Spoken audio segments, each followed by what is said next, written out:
Rancangan santapan jiwa My Quran Time ini dibawakan oleh MFDM Group of Companies, Trick You Equestrian dan Fraser Valley Kuala Kubu Baru.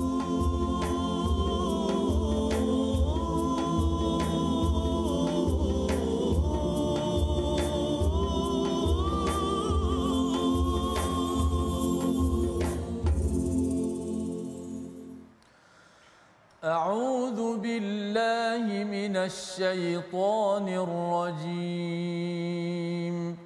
بسم الله الرحمن الرحيم الحمد لله رب العالمين الرحمن الرحيم مالك يوم الدين إياك نعبد وإياك نستعين اهدنا الصراط المستقيم صراط الذين أنعمت عليهم غير المغضوب عليهم ولا الضالين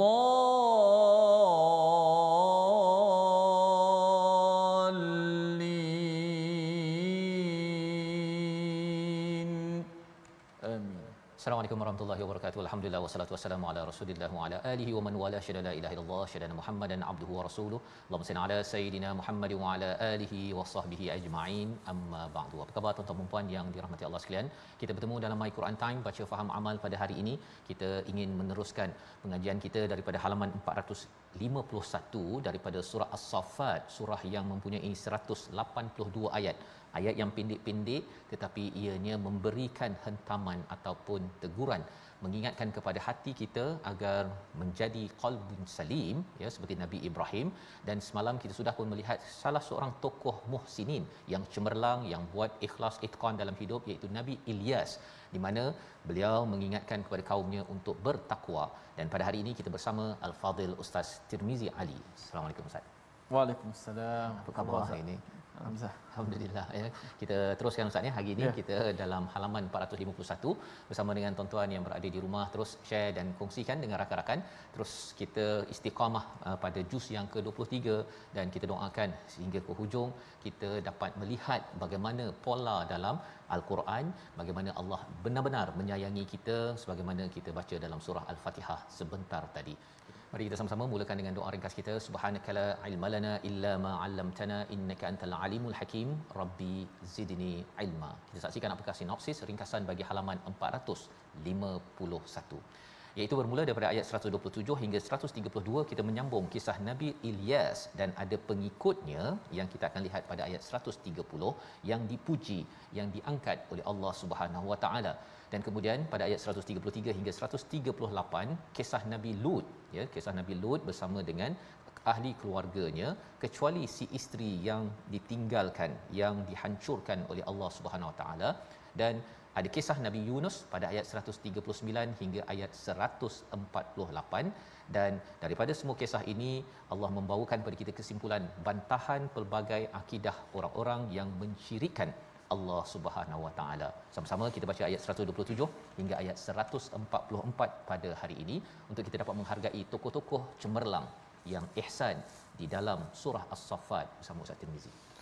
Baik, alhamdulillah, terima kasih Fadil Ustaz Tuan Fazrul, penonton-penonton, sahabat-sahabat Al-Quran. Syukur kepada Allah Subhanahu Wa Taala dapat meneruskan lagi nikmat bersama dengan Al-Quran Karim ini. My Quran Time baca faham amal terus sebarkan di Facebook TV Al-Hijrah.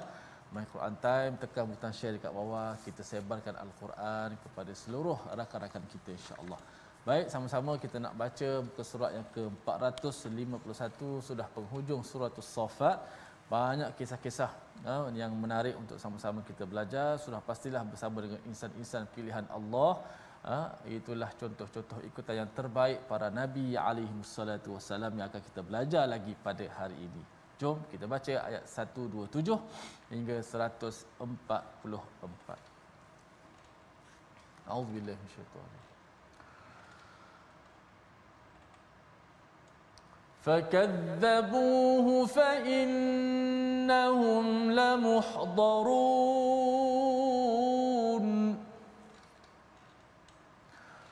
إلا عباد الله المخلصين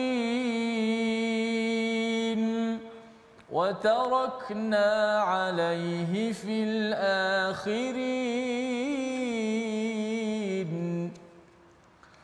سلام على الياسين إنا كذلك نجزي المحسنين إنه من عبادنا المؤمنين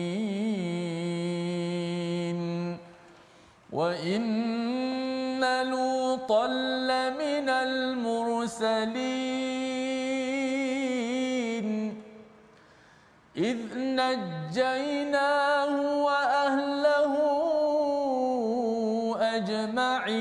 أجمعين إلا عجوزا في الغابرين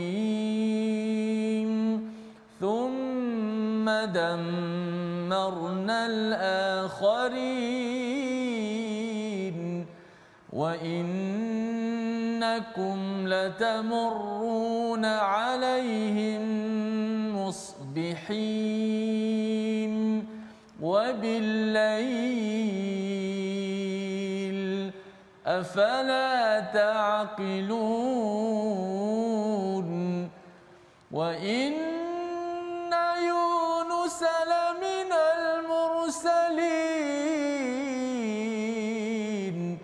إذ أبق إلى الفلك المشحون فساهم فكان من المدحضين فالتقمه الحوت وهو مليم فلولا أنه كان من المسبحين للبث في بطنه إلى يوم يبعثون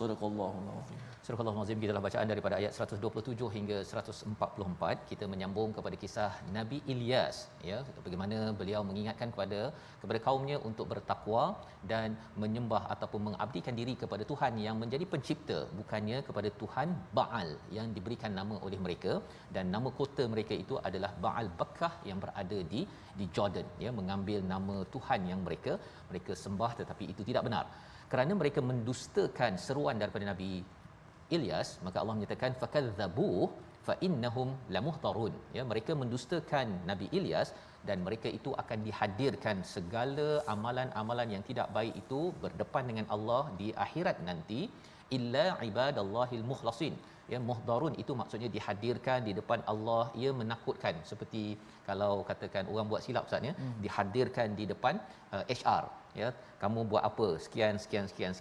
Pada waktu itu dia memang menggeletar, ya, apatah lagi kalau kita berhadapan dengan Allah, apa sahaja segala amalan kita itu akan dinilai di hadapan Allah Subhanahu Wa Taala. Jadi orang-orang yang dihadirkan di hadapan Allah ini yang selamat adalah apa? Illa ibadallahil mukhlasin. Sebenarnya tak payah jumpa HR, tak perlu masuk mahkamah. Itu satu nikmat Ustaz, ya. Walaupun kadang-kadang kita tak buat silap, tapi kalau katakan sila pergi mahkamah, asyik pergi mahkamah saja, dia makan masa dan ia menghilangkan nikmat dalam kehidupan kita. Jadi siapakah yang dilindungi? Illa ibadallahil mukhlasin. Mereka yang diikhlaskan, ya, yang dilindungi oleh Allah Subhanahu Wa Taala. Sudah tentunya kerana apa? Mengikut kepada nabi-nabi, ya. Salah seorangnya adalah Nabi Ilyas yang menyeru kepada takwa, yang menyeru untuk beribadah kepada Allah yang esa. Wa tarakna alaihi fil akhirin. Sekali lagi diulang perkataan, kami tinggalkan, kami abadikannya. Siapa? Nabi Ilyas fil akhirin, sampailah kepada zaman ini, ya, di mana Nabi Ilyas ini adalah sebagai satu susuk tubuh yang dimuliakan salamun ala Ilyasin, ya, salam sejahtera kepada Ilyasin. Perbincangan ulama Ustaz ya. Dia biasanya kalau awal tadi kita tengok pada ayat 1 2 3 Ilyas, tapi dekat sini ada Ilyasin. Ilyasin ini sebenarnya merujuk kepada pengikut Nabi Ilyas. Jadi bukan sekadar Nabi Ilyas, pengikutnya yang mukhlasin juga diangkat oleh Allah. Dijamakkan terus, ya. Jadi nak cerita pada kita ialah kita bukan nabi, tapi kalau kita ikut nabi yang ada, sebenarnya kita juga akan dimuliakan insya-Allah oleh Allah Subhanahu Wa Taala. Kita baca dalam surah Yasin, salamun qaulam mir rabbir rahim. Perlu berjuang, perlu mengikhlaskan diri kita ikut kepada perintah Allah. Inna kadzalika najzil muhsinin. Allah ulang balik semula, sesungguhnya ini balasan kepada orang yang cemerlang, orang yang muhsin, buat yang terbaik, ya, dalam hidup. Kalau kita tengok dalam Quran lebih 100 kali Allah menggunakan perkataan hasuna, ya, hasanah ini nak menunjukkan kita perlu baiki amal kita, ahsanu amala, ya, di dalam surah Al-Mulk, dan Allah membalas sebenarnya berdasarkan pada amal kita yang terbaik. Kita baca Quran Ustaz, ya, kadang-kadang ada masa kita tajwid tunggal langgang, ada yang terbaik. Sebenarnya Allah menjanjikan Allah balas yang terbaik. Tapi syaratnya apa? Nak jadi terbaik itu kita kenalah dari segi apa istilahnya kokak tu. Kita terus belajar dan sampai pada yang terbaik, jangan berhenti sehingga kan kita harap Allah membalas daripada yang terbaik. Itu adalah ciri orang yang muhsin. Muhsin ini bukan orang yang ambil sambil lewa, ya, tidak buat secara terbaik ataupun bersungguh-sungguh itqan, dan tidak kisah apa yang Allah sebut ataupun arahkan. Ikhlas, membersihkan Allah Subhanahu Wa Taala. Innahu min ibadinal mukminin, dan sesungguhnya Nabi Ilyas ini adalah di kalangan orang-orang yang beriman. Sekali lagi, mengapa diulang perkataan hamba yang beriman? Pasal ada hamba yang tidak beriman. Ada yang beriman tapi ada lagi sifat-sifat sombong. Jadi gabungkan dua perkara itu menyebabkan seseorang itu akan mendapat ganjaran yang mulia di sisi Allah Subhanahu Wa Taala. Kemudian kita masuk kepada kisah seterusnya. Allah mengangkat seorang lagi tokoh, iaitu Nabi Lut alaihi salam, ayat 133 sehingga ayat yang ke-136. Kita baca sekali lagi untuk kita sama-sama melihat bahawa Nabi Lut adalah juga sebahagian daripada mursalin yang perlu kita ikuti. Apa yang boleh kita belajar? 133 hingga ayat 136 bersama Ustaz Tirmizi. Ya, bila sebut Nabi Lut ni kita memang teringatlah kisah apa nama ni yang tidak pernah berlaku. Betul. Maknanya satu jenayah yang besar berlaku pada zaman Nabi Lut yang sangat-sangat mencabar Nabi Lut berdepan dengan kaum yang melakukan kita kata apa Ustaz? LGBT. Masya-Allah. Mudah-mudahan kita menjadikan ini satu sempadan yang kuat dalam kehidupan kita untuk kita menjadi kuat seperti Nabi Lut alaihi salam yang ditinggalkan dalam Al-Quran, disebut nama dalam Al-Quran. A'udzubillahi minasyaitanir. Wa inna Lutan laminal mursalin.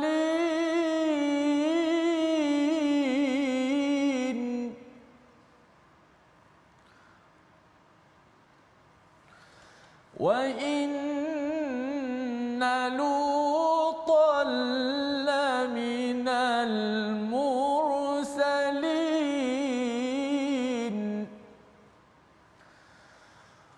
إذ نجيناه وأهله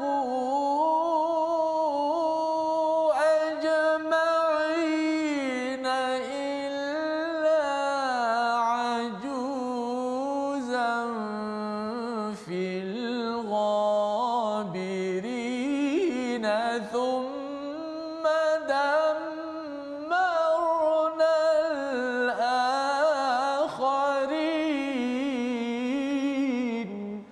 صدق الله. Surah Al-Azim, gitulah bacaan daripada ayat yang ke-133, ya. Dan benar, Lut termasuk salah seorang daripada kalangan Rasul. Ingatlah ketika kami menyelamatkan baginda dan semua pengikutnya kecuali seorang perempuan tua, iaitu isteri kepada Nabi Lut, bersama orang yang tinggal di kota tersebut. Kemudian kami membinasakan orang-orang yang lain. Wa thumma dammarnal akharin. Selain daripada Nabi Lut yang berhijrah ataupun lari pada waktu malam itu, meninggalkan kawasan dengan perintah daripada Allah Subhanahu Wa Taala. Sebelum kita meneruskan kisah Nabi Lut ini Ustaz, ya, tadi bila kita berulang perkataan istilahnya inna kadzalika najzil muhsinin. Banyak kali kan Ibnu Ashur ada menyebut ataupun mengingatkan, dia kata orang yang ajak ke arah kebaikan fokus kepada balasan daripada Allah. Jangan fokus kepada orang yang mendustakan ataupun tak layan. Okey. Pasal kalau kita layan, kita kecewa Ustaz. Kita asyik stres je, alamak saya ajak 5 orang yang jawabnya seorang. Kita akan kira akhirnya tak payahlah. Tapi kalau kita tahu bahawa Allah akan balas, dia jawab ke tak jawab ke, dia dustakan beriman ke, ini adalah milik Allah. Saya kalau buat kerja saya akan dapat balasan, buat yang terbaik, jangan kisah. Itu yang berulang banyak kali sebentar tadi. Dan selepas ini kita melihat kepada Nabi Lut, ya, bagaimana Nabi Lut ini walaupun ini mencabar, ya. Kalau Nabi Nuh tu anak dia, ini isteri, ya, isterinya adalah di kalangan ghabirin yang ditinggalkan. Pasal dia rasa macam tak apalah bang, kan abang pergilah, ya, saya duduk jelah, dan akhirnya dihancurkan. Dan bila kita lihat kepada tempat dihancurkan ini, wa innakum latamurruna alaihim musbihin, kamu melalui, ya, bercakap kepada orang musyrik Mekah, ya, kepada kita lah, kita boleh pergi ke kawasan di Jordan ini Ustaz, ya, tempat yang diterbalikkan itu. Sebenarnya Allah nyatakan pada waktu pagi, waktu siang kamu nampak, waktu malam ke, ya, kamu lalu, Allah kata ini untuk kamu menggunakan akal dan ambil pelajaran. Dia bukan sekadar selfie je kan, pergi saya boleh berenang dekat laut mati tu dan bangga kat situ. Itu bukan tujuan ini dikekalkan. Ini bukan tujuannya. Jadi kita kena berjaga-jaga. Sunnah Nabi, tempat-tempat begini Nabi sebenarnya tak spend masa banyak sangat Ustaz, ya, malah dicepatkan, ditundukkan pandangan, doa dijauhkan. Itu kaedah, ya, bagi travel agent yang bawa program wisata, bercuti ke apa ke, tempat-tempat piramid contohnya. Dia bukannya duduk lama-lama atas unta, ya, makan popcorn. Ya, kena jaga-jaga pasal ini seruan daripada Allah, afala taqilun. Mengapa kamu tidak guna akal? Allah jadikan ini untuk kita fikir, bukannya untuk berhibur. Dan seterusnya, wa inna Yunus, masuk kepada kisah seterusnya, Nabi Yunus alaihi salam. Nabi Yunus ni siapa? Salah seorang daripada rasul-rasul. Id abaqa ilal fulkil mashhun, apabila beliau ini abaqa. Maksud abaqa ni menarik Ustaz, ya. Kalau macam ada seorang hamba tu, tuannya kata sila buat kerja, dia tak nak buat kerja dan dia lari daripada tuannya, itu namanya abaqa. Jadi id abaqa ilal fulkil mashhun, sebenarnya Nabi Yunus ni digelar sebagai macam lari daripada siapa? Daripada Tuhan kepada perahu ataupun sampan ataupun kapal yang penuh muatan. Ini adalah satu penceritaan Allah nak cerita pada kita bahawa dalam kita mengajak orang ke arah kebaikan ini, kita ambil pelajaran daripada kisah Nabi Yunus, macam mana beliau menguruskan perkara tersebut. Bagi Nabi Muhammad, memang mengajak orang ini ada cabaran, ada beban Ustaz, ya. Orang tak layan ke, orang cakap macam ini nak tunjuk baik sangat ataupun asyik nak tegur je, ya. Tetapi itu berlaku kepada Nabi Yunus, memujuk kepada Nabi Muhammad teruskan, ya. Nabi Yunus pun ada perasaan itu, Nabi Muhammad ada perasaan itu. Kalau kita ada perasaan itu normal. Yang penting apa? Kata Allah dalam ayat 141, fasahama fakana minal mudhadin, ya, pada ayat 141. Bila dah masuk ke kapal tersebut, ada yang kata bahawa ada ribut taufan, perlu dikeluarkan, ya, orang yang ada di situ, ya, dan mereka buat undi, fasahama, ya, undi. Dan apakah yang berlaku? Setiap kali undi tersebut, Nabi Yunus yang terkeluar, ya, maksudnya yang diundi untuk dikeluarkan daripada kapal tersebut. Fal taqamahul hut wa huwa mulim, dan bila dia dicampak daripada kapal tersebut, dia ditelan sekaligus oleh al-hut, satu ikan yang besar, dan beliau adalah orang yang tercela. Tercela di sini bukan kita mencela Nabi Yunus Ustaz, ya. Ini kena baiki juga cara kefahaman kita. Wa huwa mulim ini sesuatu yang ditegur. Terjemahan tercela tapi yang ditegur. Mengapa kena tegur? Hanya orang yang kita sayang je kita tegur Ustaz. Betul. Ya? Allah sayang pada Nabi Yunus, Allah tegur Nabi Yunus. Kalau Allah tak sayang, biar lantak pergilah. Dia tak payah ditegur, masuk perut ikan ke apa ke, tak payah. Jadi dalam hidup kita ini, kalau katakan ada ujian-ujian yang kita kena, itu teguran Allah, bukan Allah membenci kita. Membawa kepada perkataan pilihan kita pada hari ini, kita saksikan, iaitu abiqa, ya. Sebentar tadi kita tengok pada perkataan abaqa, melarikan diri. Sekali saja disebut dalam Al-Quran kerana ia melambangkan kalau kita ini mengajak orang ke arah kebaikan, apa yang Allah seru itu jangan kita ikut sangat perasaan kita sampai berputus asa, ya. Itu ditegur oleh Allah Subhanahu taala. Dan bila Allah tegur itu, apakah yang berlaku? Macam mana Nabi Yunus dapat bebas daripada perut ikan itu, kita akan perhatikan sebentar lagi. Tapi kita rehat dahulu dalam My Quran Time, baca faham amal, insya-Allah.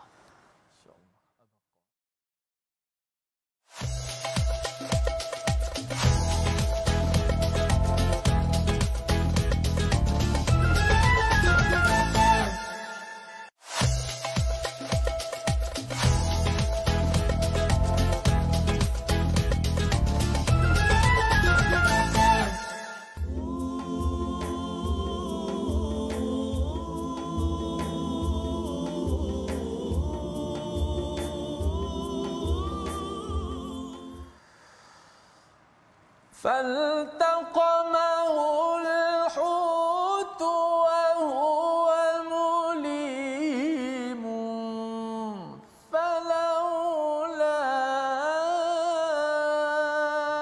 أنه كان من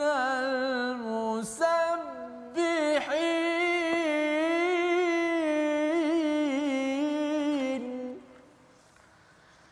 للبث في بطنه إلى يوم يبعثون.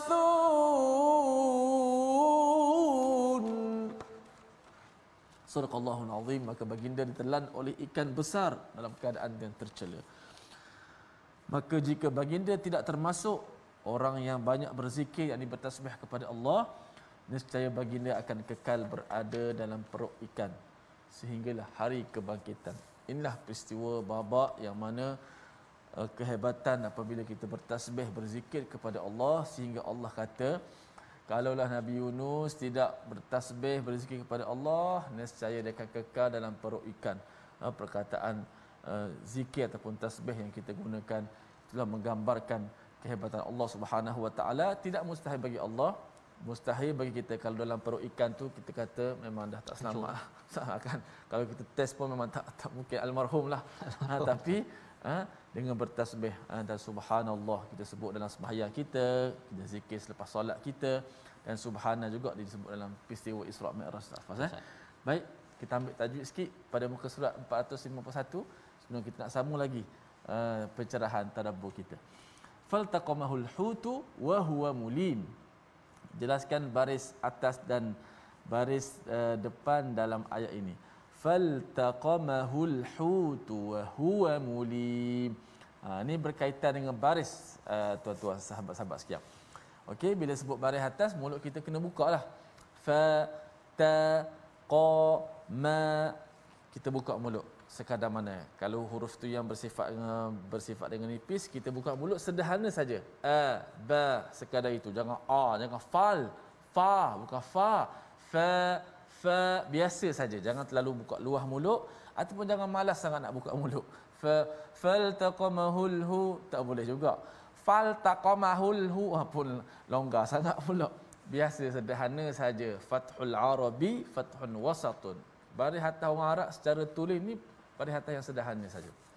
Kemudian bagi depan kena mulut kena muncung. Baris di hadapan mulut kena muncung. Kita muncunglah mulut.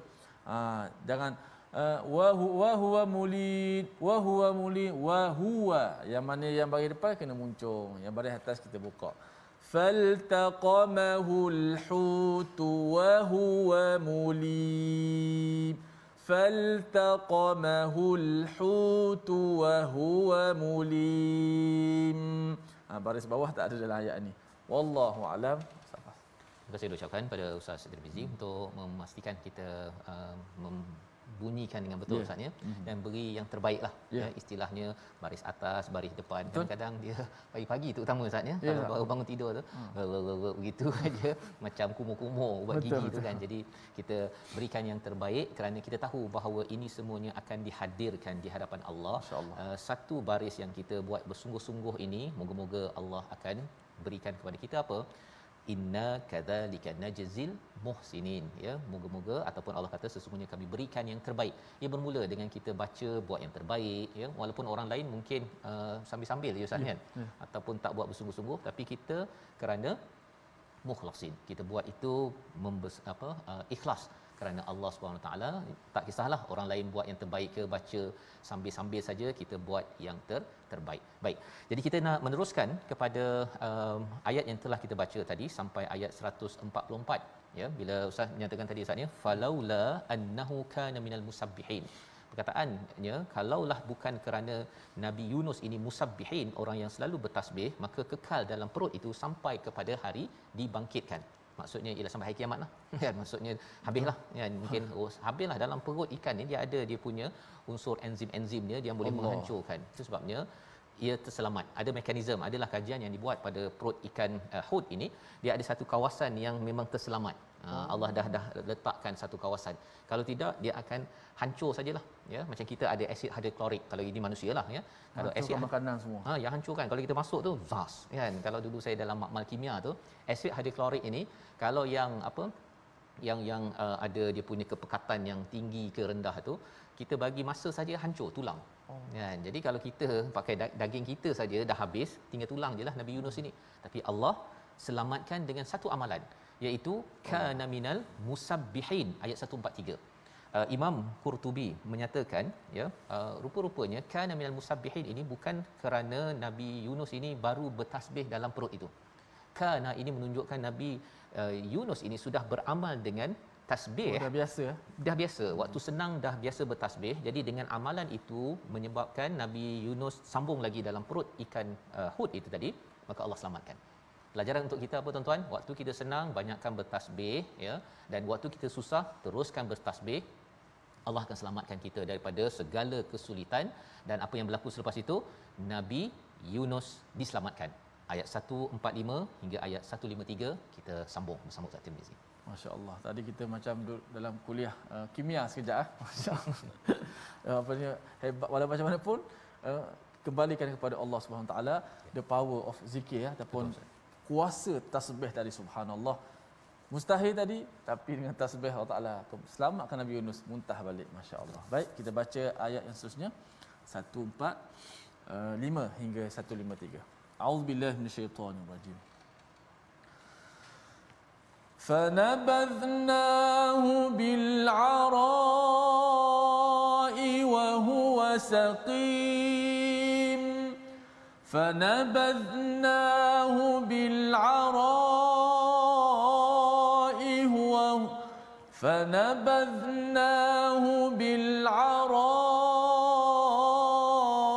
وهو سقيم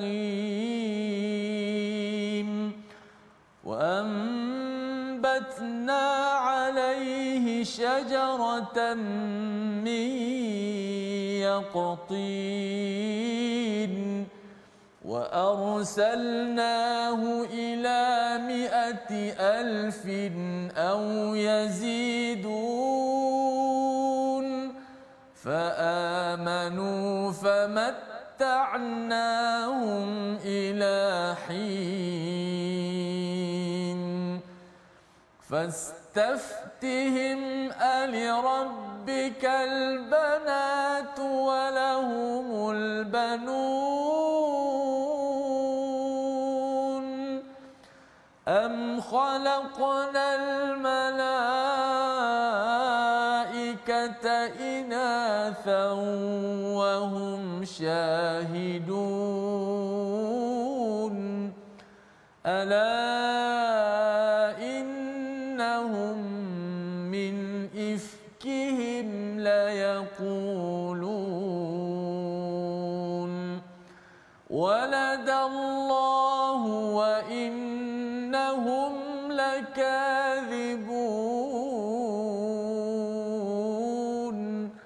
أصطفى البنات على البنين صدق الله العظيم. Surah Al-Azim ayat 145 hingga 153 menyambung kisah Nabi Yunus sebentar tadi, ya, apabila Nabi Yunus ini terus bertasbih, ya, ketika senang bertasbih, ketika susah bertasbih, amalan yang perlu kita jaga. Dan tasbih itu satu zikir kita, tasbih itu sendiri subhanallah, Tapi bila Allah seru kita tasbih pada waktu solat, maka kenalah bertasbih pada waktu solat. Tak boleh pula kita tasbih ustaznya sampai sejuta kali, waktu solat pun tak apa nak habiskan sejuta kali. Ini nak ceritanya ialah tasbih itu membersihkan, menyucikan Allah, ikhlas dan ikut kepada apa yang Allah sudah tentukan. Pada waktu senang kita tasbih, waktu susah pada waktu tertentu, ketika kita berdoa di hujung surah As-Saffat ini juga ada subhana rabbika rabbil izzati amma yasifun, pun kita menyatakan subhanallah ataupun subhana rabbik, iaitu tasbih kepada Allah Subhanahu wa taala. Baik, kesan daripada itu fanabadnahu, ya, iaitu kami lemparkan, ya, terus termuntah, ya ustaz, ya, lebih kurang begitulah daripada perut ikan tersebut, bil ara, di satu tempat yang tandus, ya, yang tak dikenali, wa huwa saqim. Wahwa saqim. Kalau kita pernah jumpa perkataan saqim ini, Nabi Ibrahim sudah ucapkan dalam surah ini juga bila orang ajak pergi tamasya ustaz, ya, sembah bintang tu, dia kata ana saqim kan, bahawa saya ni saqim. Kita tengok sebelum ini pada ayat yang mana tu, ya, kisah Nabi Ibrahim, iaitu pada ayat yang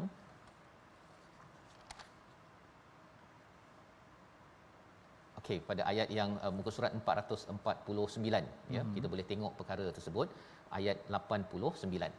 Ya, tuan-tuan boleh tengok saqim, sakit. Sakit apa? Sakit Nabi Ibrahim itu bukan pasal sakit pening kepala ustaz, tapi dia sakit melihat orang yang mensyirikkan Allah. Jadi dia kata aku sakit, aku tak nak ikut pada tamasya tersebut. Tapi waktu itulah Nabi Ibrahim berhujah dengan berhala dan berhujah dengan masyarakat pada waktu itu. Di sini Nabi Yunus sakit. Sakit ini kerana memang kurus ustaz dalam tu, ya, kurus, ya, dengan keadaannya yang tidak cukup nutrisi lah, lebih kurang begitu, tetapi telah dihamburkan oleh ikan tersebut. Wa ambatna, nah ini mungkin kajian oleh para doktor, kena kaji, saya tak sempat melihat istilahnya apa. Kami tumbuhkan padanya satu pohon namanya yaqtin, diterjemahkan sebagai labu, tapi bukan labu biasa ustaznya.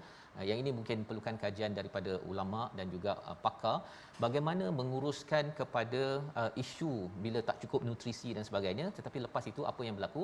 Nabi Yunus kembali sihat, ya. Ini perlu kita kaji. Tapi yang pentingnya pelajarannya apa? Bukan sekadar ilmu kedoktoran, nak ceritanya ialah Allah berikan ubat untuk sembuh. Kan, kalau Nabi Ibrahim memang cakap bahawa fa idza maridtu, apabila aku sakit, dia yang menyembuhkan, tetapi ada usaha yang ditunjukkan oleh Nabi Yunus alaihi salam. Samalah kita ustaz, ya, kita berusaha dalam hidup kita ambil ubat dengan izin Allah, bukannya kita bergantung kepada ubat tersebut. Wa arsalnahu, pada ayat 147, kami utuskan Nabi Yunus ini kepada 100,000 ataupun lebih orang pada waktu itu. Dan apa yang berlaku? Rupanya tadi Nabi Yunus keluar daripada kawasannya, orang ni tak nak beriman. Bila dah masuk perut ikan, keluar balik, mereka ni beriman. Apakah poinnya? Poinnya ialah hidayah bukan milik Nabi Yunus alaihi salam. Nabi pun Allah tak beri keizinan untuk memberi hidayah kepada kita. Lebih-lebih lagi, kita mengajak sahaja, Allah beri balasan. Jangan kita kawal kepada hasil orang mendustakan ke, percaya ke tak percaya ke. Jangan kita terlampau berkira. Kerana apa? Kerana khuatir ia menyebabkan kita ini jatuh semangat. Nabi Yunus ini dia membuat pilihan untuk istilahnya abaqa sebentar tadi ustaz, kan, melarikan diri daripada peraturan ketentuan Tuhan, bahawa sebenarnya ajak sahaja. Tapi ini realiti, kita akan mengalami perkara tersebut, tapi kita cepat-cepat ingat kepada kisah Nabi Yunus. Menarik ayat 148 itu, fa'amanu famatta'nahum ilahin, ya, mereka beriman dan kami berikan kesenangan kepada sampai satu masa. Biasa orang cakap ustaz, ya, kalau kita ni baca Quran, kalau saya ni beriman, saya ni memang tak boleh hidup senang ke? Kan, sebenarnya di dalam Al-Quran ada, kalau orang itu melampau mutrafiha, memang dia akan diberikan kesenangan ilahin. Tapi ayat ini sebagai dalil bahawa orang beriman pun boleh ada kereta bagus, rumah bagus, gaji bagus, kehidupan yang matta'nahum ilahin. Jadi pilihan kita apa tuan-tuan sekalian? Nak hidup senang dengan beriman ataupun hidup senang tanpa beriman? Dan ada orang tanya, ustaz, ya, tapi saya tak senang, kan? Jadi adakah saya ni kena melampau batas untuk jadi senang? Jawapannya, kalau sekarang tak senanglah dekat dunia ni, tak berapa senang, janganlah sampai dekat akhirat nanti pun tak senang juga. Kan? Kalau dah senang kat sini, boleh juga senang di sana. Tak naklah kita senang di sini, bila sampai di akhirat nanti kita tak senang. Kerana apa? Kerana tidak memilih iman. Jadi imanlah paling tinggi yang Allah puji di dalam ayat 148 pada muka surat 451. Kita nak baca, ya, berganjaklah kepada satu topik seterusnya, ayat 149 150, bagaimana bila seseorang itu memilih iman sebenarnya mengajar cara berfikir kita. Ayat 149 150 membawakan cara berfikir yang kemas untuk orang-orang yang beriman. Silakan Ustaz. Baik, kita baca ayat 149 150 bagaimana membentuk cara kita berfikir dengan mantap melalui Al-Quran. Inilah yang menjadikan Al-Quran sebagai syifa kita semua. Bukan sekadar kita baca untuk mengambil barakahnya, tapi isi kandungan juga boleh menjadi syifa penawar kepada hati kita, ketenteraman hati-hati kita semua. Ayat 149 150.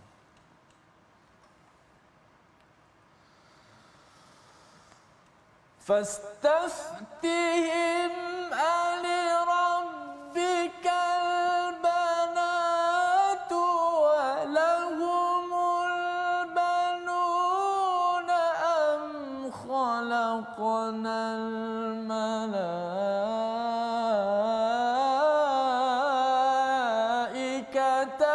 إناثا وهم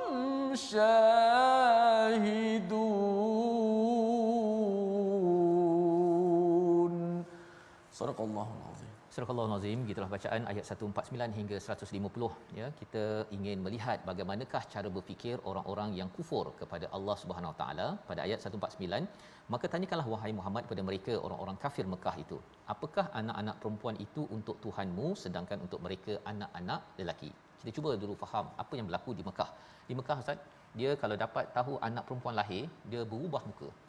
Dia rasakan macam anak perempuan kan, pasal anak perempuan ni nanti akan diambil orang kan, kemudian dari segi harta pusaka ke apa kurang berbanding dengan anak lelaki. Anak lelaki ni macam-macam boleh tolonglah, sebagai satu kebanggaan kepada orang musyrik di Mekah pada waktu itu. Dan adakah ianya masih lagu berlaku sekarang? Masih Ustaz.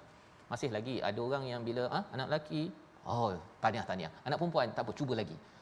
Setiap kali dia cakap tentang cuba lagi, itu tandanya dia mensyirikkan Allah SWT. Cuba untuk menentukan Allah bagi dia anak lelaki lebih mulia daripada anak perempuan.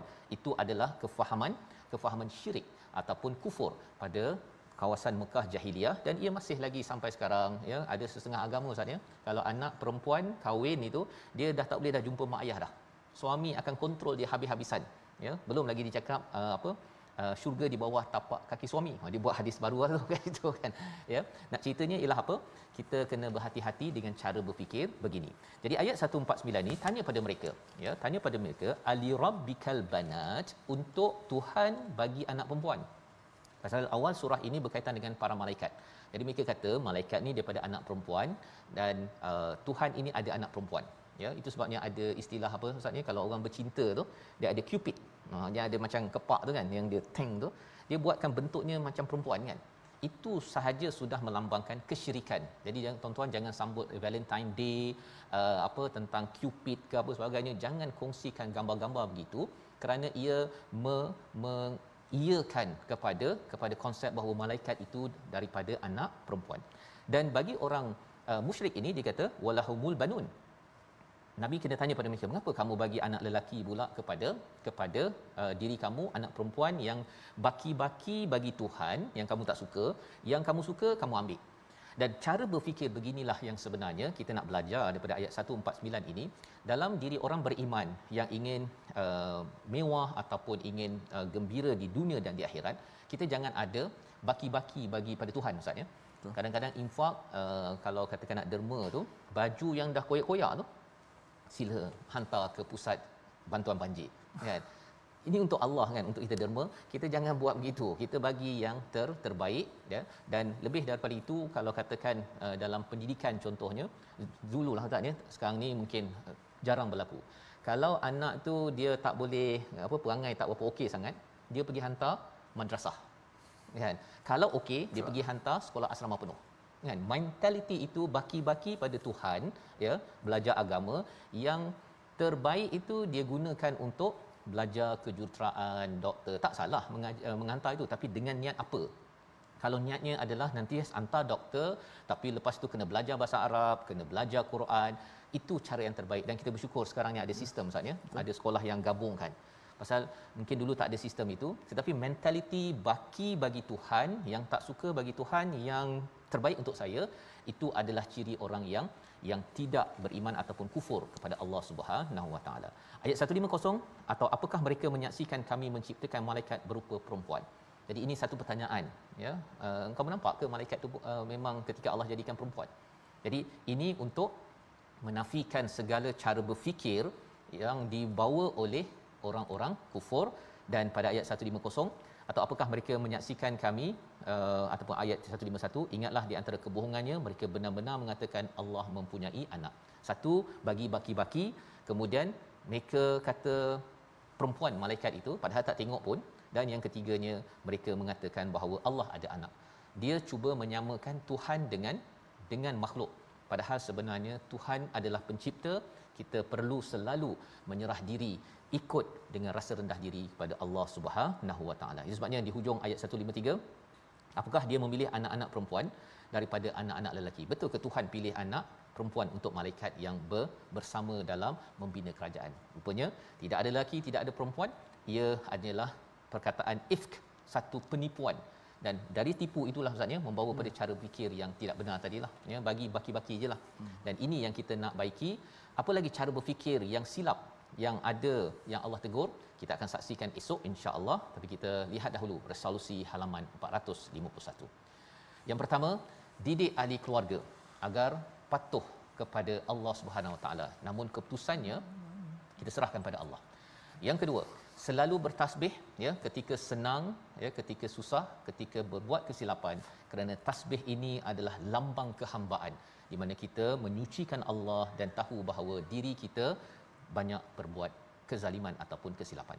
Yang ketiga, baiki dan dalami konsep tauhid yang benar, bukan khurafat sehingga membawa kepada idea untuk Tuhan yang berbaki, untuk saya yang terbaik. Kita kena baiki kefahaman tauhid yang sebenarnya. Kita berdoa insya-Allah. Sadaqallahul azim. Sadaqallahul azim. Wa man asdaqu minallahi qila. Subhanallahil azim. سبحان من تعطف بالعز وقال به سبحان من لبس المجد وتكرم به سبحان من لا ينبغي التسبيح إلا له سبحان ذي الفضل والنعم سبحان ذي المجد والكرم سبحان الذي أحصى كل شيء علمه سبحان الله عالم الخفيات رفيع الدرجات ذي العرش يلقي الروح من أمره على من يشاء من عباده يا رب العالمين اللهم اغفر لنا ذنوبنا وكفر عنا سيئاتنا وتوفنا مع الأبرار والحمد لله. Amin ya rabbal alamin. Moga-moga Allah terus mengabulkan doa kita dan terus kita menjadi insan yang berikan yang terbaik dalam hidup kita sebagaimana kita belajar sebentar tadi. Dan inilah peluang sama-sama kita menggerakkan tabung gerakan Al-Quran, menyampaikan yang terbaik untuk tabung ini kerana kita tahu bahawa mesej terbaik adalah daripada Quran untuk kita sebar-sebarkan. Burung serindit terbang di angkasa, indah sawah hijau sejahtera. Berikan terbaik untuk yang esa, buat pilihan hingga ke syurga. Bertemu lagi My Quran Time, baca faham amal insya-Allah. اللهم ارحمنا